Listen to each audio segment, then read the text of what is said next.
Hey guys, Marco here from Aviator Live CS. Welcome back to the channel. So today we'll continue reviewing the engines and APU system.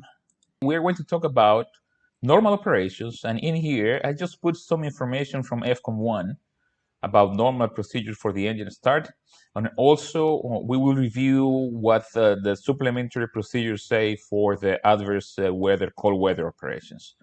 And then we'll complete the video with the type of engine start malfunctions.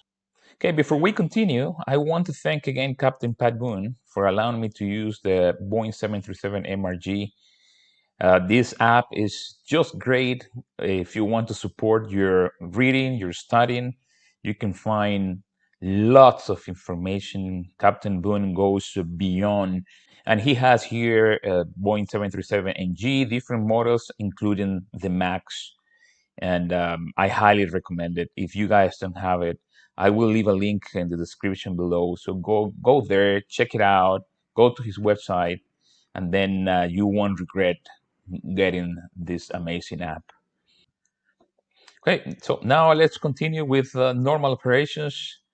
And here again, we have some information about FCOM 1, engine start procedure. Normal starter duty cycle, multiple consecutive start attempts are permitted. Each start attempt is limited to 2 minutes for starter usage. A minimum of 10 seconds is needed between start attempts. Now, if we talk about extended engine motorings, starter usage is limited to 15 minutes for the first 2 extended engine motorings. A minimum of 2 minutes is needed between each attempt. For the third and subsequent extended engine motorings, starter usage is limited to 5 minutes. A minimum of 10 minutes is needed between each attempt. Normal engine start considerations: do not move an engine start lever to idle detent early, or a hot start can occur. Keep a hand on the engine start lever while monitoring RPM, EGT, and fuel flow until stable. If fuel is shut off accidentally by closing the engine start lever, do not reopen the engine start lever in an attempt to restart the engine. Failure of the engine start switch to stay in ground until the starter cutout RPM can cause a hot start. Do not re-engage the engine start switch until engine RPM is below 20% N2. If a fluid leak other than a continuous stream from any of the engine drains is discovered during the exterior inspection, the engine can be started. If during the engine start the ground crew reports a fluid leak from an engine drain, the engine start may be continued. If the fluid leak continues after the engine's stable idle, you can do one of the following things. You can shut down the engine for maintenance action, or run the engine at idle thrust for 5 minutes.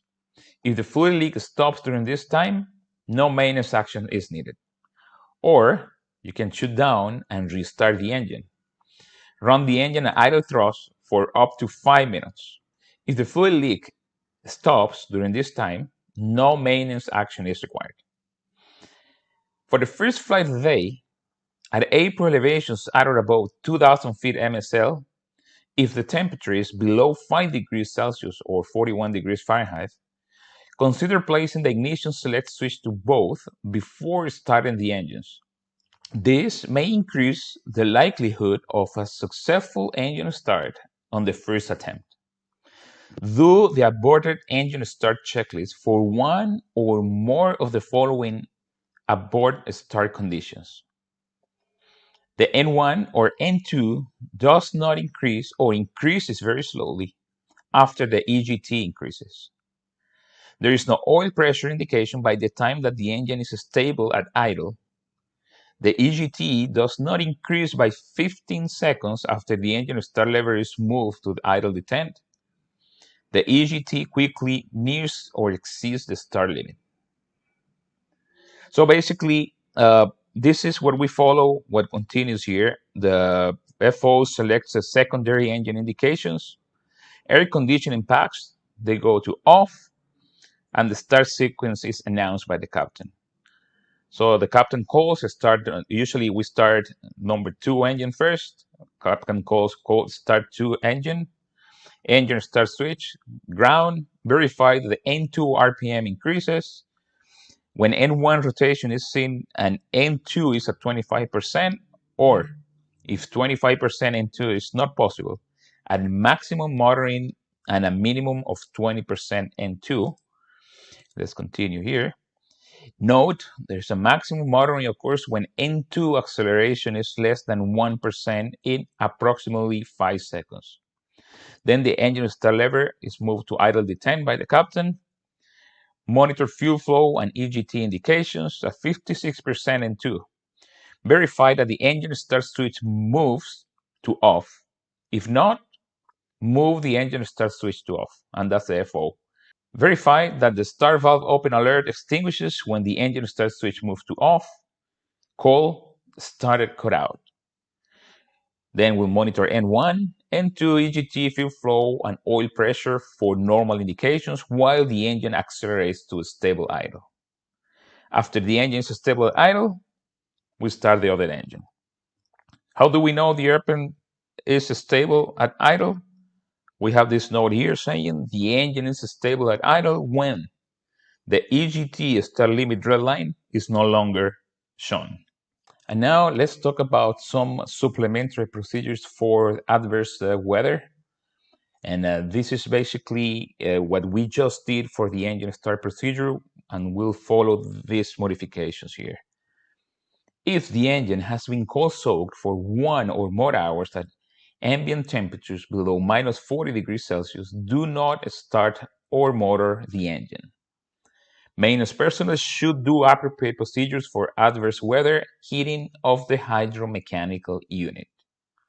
If the engine has been cold soaked for 3 or more hours at ambient temperatures below minus 40 degrees Celsius, do not start or motor the engine. Maintenance personnel should do appropriate procedures for adverse weather starter servicing.